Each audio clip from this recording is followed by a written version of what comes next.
서울 여의도의 평일 점심시간, 패스트푸드점에서 세트 메뉴를 주문했습니다.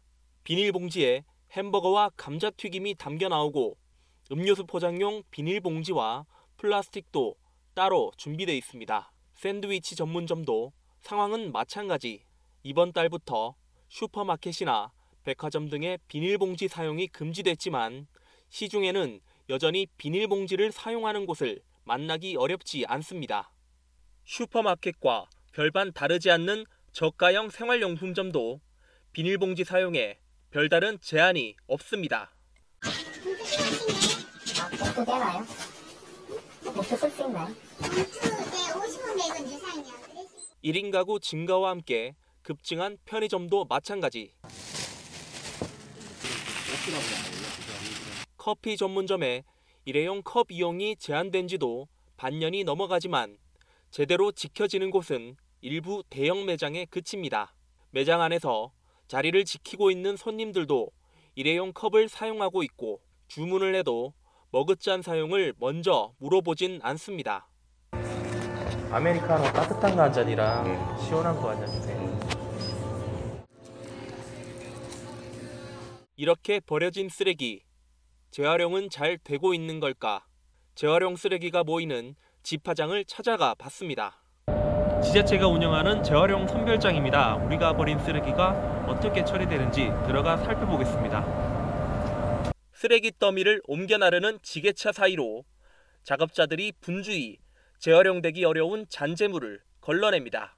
그러니까 여기서 이제 1차적으로 재활용이 안 되는 것들을 지금 2차적으로 골라놓은 거거든요. 지금 이런 가방들, 뭐 이런 자루들. 아, 이것도 재활용 안 돼요? 예, 이런 마대 자루들. 그다음에 이렇게 오염된 수치로품들. 예, 이거 안에 이제 지저분하게 이렇게 묻어있는 수치로품들. 이런 것들은 지금 재활용이 안 되는 거거든요. 컨베이어 벨트가 쓰레기를 실어 올리면 선별장 직원들이 빠르게 재활용품을 솎아냅니다.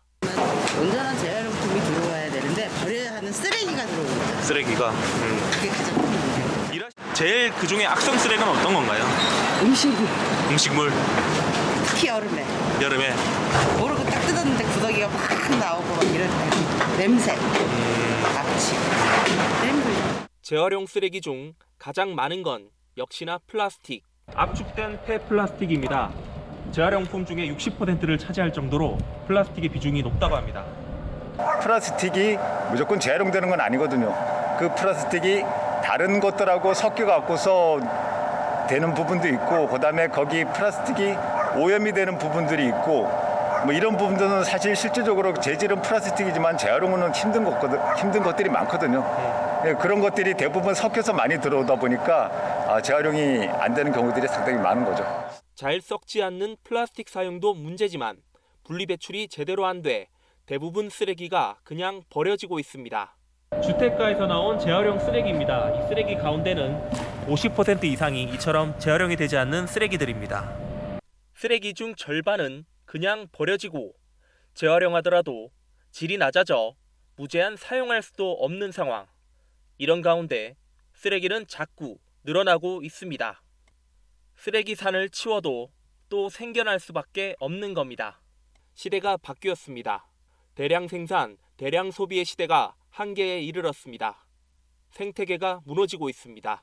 최대 쓰레기 수입국이었던 중국의 시장이 닫히면서 미국 등 서구권 국가들도 대란을 겪고 있습니다. 특히 인구 밀도가 높고 소각 매립지 증설이 어려운 우리나라는 문제가 더 시급합니다.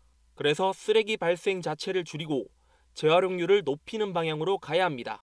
플라스틱 비닐처럼 악성 쓰레기는 사용을 최소화하고 분리수거하기 쉽게 재질 색상을 규제해야 합니다. 분리수거 시 음식물이 묻은 쓰레기는 반드시 헹궈서 버려야 합니다. 정부도 쓰레기 처리를 시장에만 맡겨두지 말고 적극 개입해 시장 실패를 막아야 합니다. 불법의 경제성을 낮추도록 처벌도 강화해야 합니다. 특히 쓰레기를 무단 투기한 범법자에 대한 국고 환수 규정도 마련해야 합니다. 우리 주변 어딘가에 지금도 생겨나고 있을지 모를 새로운 쓰레기산. 우리 세대가 반드시 해결하고 넘어가야 할 일 아닐까요? KBS 뉴스 변기성입니다.